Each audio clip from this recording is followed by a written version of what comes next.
Khushboo, I don't trust him because he cheated on me. And ये सब मैं ऐसे नहीं कह रही हूँ, मैंने सारे एविडेंसेस देखे हैं। This is a situation of one of my client. सो आज की वीडियो पे हम यही बात करेंगे कि जब आपको पता होता है कि आपके पार्टनर ने आपको चीट किया है और आप वो सब देख चुके हैं जो इस बात को प्रूव करता है, तब हमें क्या करना चाहिए। ये वीडियो आज उन सब के लिए है जिन्होंने कभी ऐसा फेस किया या उनको ऐसा डाउट है। तो प्लीज़ पूरी वीडियो देखिएगा, बट उससे पहले लाइक, सब्सक्राइब एंड शेयर करना मत भूलिएगा, क्योंकि आपके like, subscriptions and sharing helps me to make more videos like this for you. So ये जो सिचुएशन है ये आज की जनरेशन में बहुत बहुत बहुत सारे लोग फेस कर रहे हैं। और ये क्यों होता है, किसी का किसी की तरफ अटैचमेंट या क्यों लोग चीट करते हैं, ये एक बहुत बड़ा सब्जेक्ट है। सबके अपने रीज़न्स होते हैं, कुछ के शौक़ होते हैं, कुछ को घर में चीज़ें नहीं मिलती तो बाहर जाते हैं, और बहुत सारा।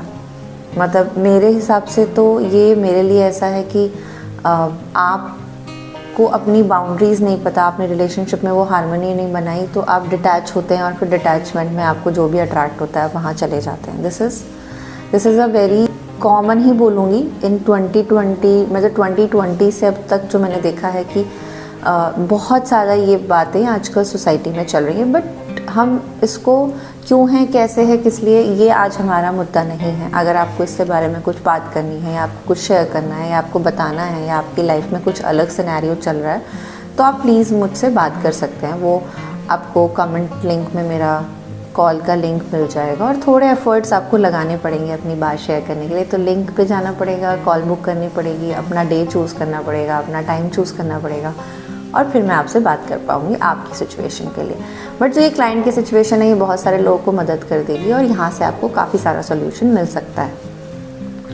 तो जो हुआ क्यों इस पे नहीं बात करेंगे, बट कैसे डील करेंगे इस पे ज़्यादा बात करेंगे। बट ये सिचुएशन की स्टार्टिंग मेरी क्लाइंट की लाइफ में तो हुआ कि वो जब प्रेग्नेंट थी और उसके हस्बैंड को उसके साथ बहुत ज़्यादा इमोशनल और मेंटल प्लस फिज़िकल टाइम नहीं मिल रहा था, तो उसका अटैचमेंट किसी और से हो गया।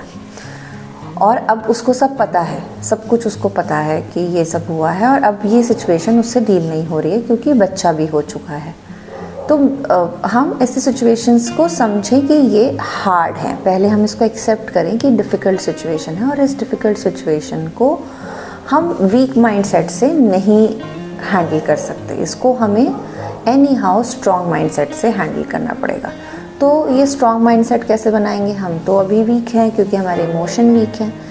तो ये समझते हैं कि जब भी आपकी लाइफ में चीज़ें डिफ़िकल्ट आएंगी, और स्पेशली रिलेशनशिप में डिफ़िकल्ट आएंगी, तो आपकी एनर्जी ऑटोमेटिकली वीक हो जाएगी। वीक मतलब कि आप गलत सोचेंगे, आप गलत डिसीजन लेंगे, आपको गलत चीज़ें ही दिमाग में आएंगी, आप टॉक्सिक हो जाएंगे, आप अपने आप को पावरलेस समझेंगे कि मेरे साथ ही क्यों हुआ, मेरे साथ ही क्यों हुआ, मैंने तो ये किया, मैंने उसके लिए वो किया, मैंने तब उसको इतने पैसे दिए, मैंने अपना घर छोड़, ये सारी चीज़ें आपको आएंगी विच मेक्स यू पावरलेस। अब अगर आप मुझे बताओ आपकी बैटरी, मोबाइल की बैटरी ही लो है, तो आप उस पर काम कैसे कर पाओगे। आपको पता है मेरी बैटरी जा रही है, ड्रेन हो रही है, ड्रेन हो रही है, ड्रेन हो रही है, ड्रेन हो रही है, तो आप उस टाइम ये रीज़न करोगे कि मेरे फ़ोन की बैटरी ही क्यों लो हो रही है, या आप उसे चार्ज करने के लिए कुछ करोगे। और यहाँ पे हम चार्जिंग को कहते हैं अपने आप को स्ट्रेंथ करना अपने फीलिंग, इमोशन, थॉट्स, क्योंकि यही आपको राइट डायरेक्शन देंगे डिसीजन लेने का, कि आपको इस सिचुएशन को स्ट्रांगली डील करना है या इम्पल्सिव होके इस सिचुएशन से भागना है। या तो इम्पल्सिव होके इस सिचुएशन से भागिए या इस सिचुएशन को डील करिए।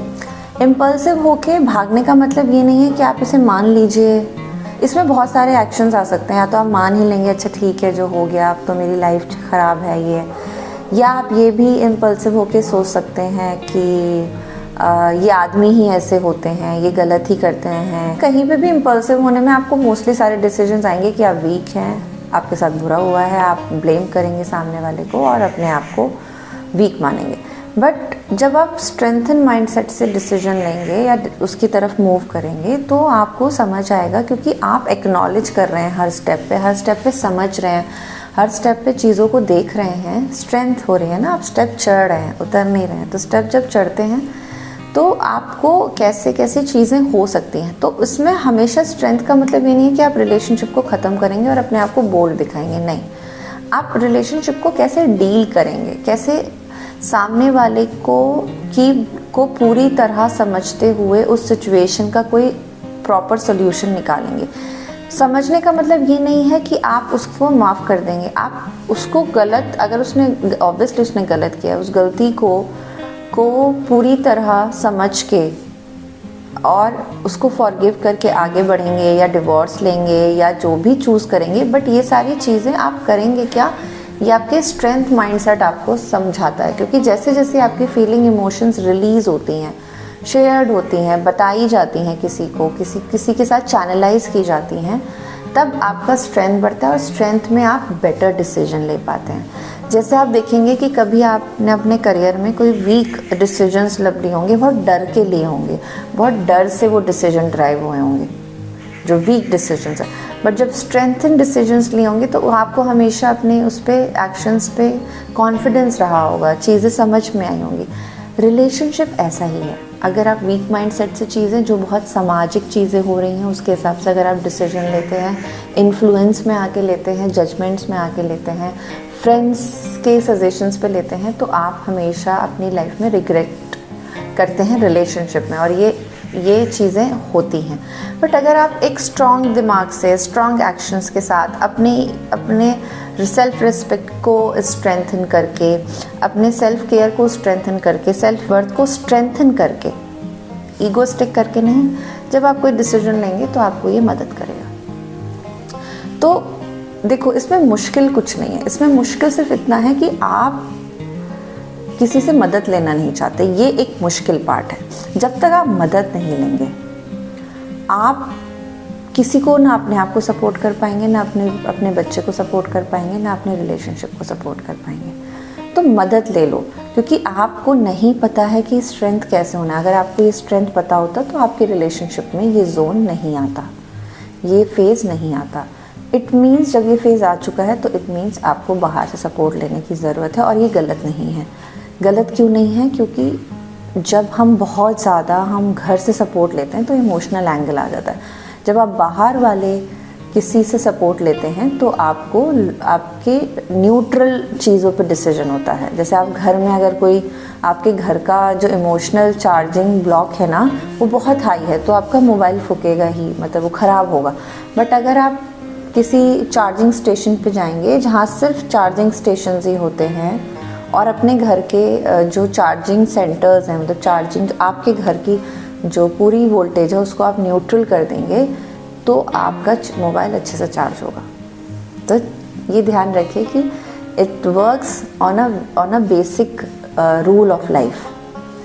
आप स्ट्रेंथ हैं तो आप डिफ़िकल्ट सिचुएशंस को भी डील कर सकते हैं। अगर आप वीक हैं तो आप बहुत पावरलेस फील करते हैं। एंड दैट्स वाई विमेन का विक्टिमाइजेशन ज़्यादा होता है, क्योंकि वो बहुत जल्दी वीक जोन में आ जाती हैं।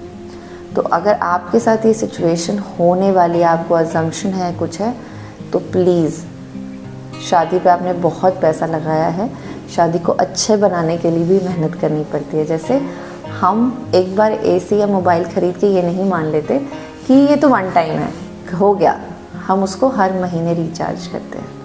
तो ऐसे ही अपनी रिलेशनशिप में चीज़ें ठीक करने के लिए, उनको स्ट्रेंथन करने के लिए, अगर कोई परेशानी नहीं भी है, सिर्फ हारमोनी बनाने के लिए उस पर टाइम, एनर्जी और मनी लगाइए। वो आपको मदद करेगा, वो आपको लॉन्ग लास्टिंग देगा, इवन आपकी नेक्स्ट जनरेशन तक को भी बहुत पावरफुल बनाएगा। एंड सारा डिटेल्स आपको डिस्क्रिप्शन में, अगर आपको ये सब बात सुन के लगता है कि अच्छा हाँ मुझे करना चाहिए, तो आप चाहिए डिस्क्रिप्शन बॉक्स में मोबाइल नंबर नहीं मिलेगा, आपको एक लिंक मिलेगा जहाँ से आप मुझे कॉल बुक कर सकते हैं। So thank you so much, and like, subscribe and share.